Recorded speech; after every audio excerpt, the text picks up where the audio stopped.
अमित राज।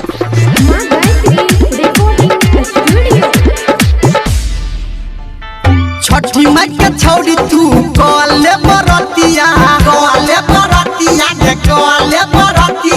माथा बापे बढ़का उठा के हम पथिया पहले से कोटी हम सेट करबो आना घाट पे छौड़ी तोरा भेंट करबो आना घाट पे डीजे अमित राज। हेलो हेलो गे फुलमतिया बुझलही हेलो आना घाट पे तोरा से भेंट करबो आना घाट पे तोरा से भेंट करबो। डीजे हरिओम बसंत को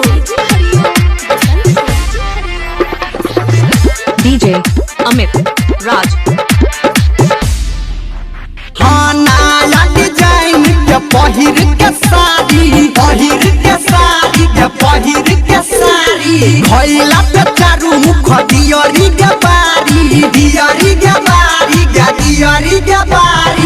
जाबे ने ए बेटा बे भेंट करबो आ तोरा घाट पे छौरी हम भेंट करबो तोरा घाट पे छौरी हम भेंट करबो तोरा घाट पे छौरी हम भेंट करबो।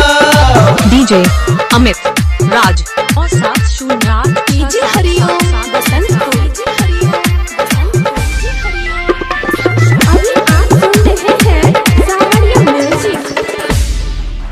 हेगे उगत सूरज देव ठीका भर हरिया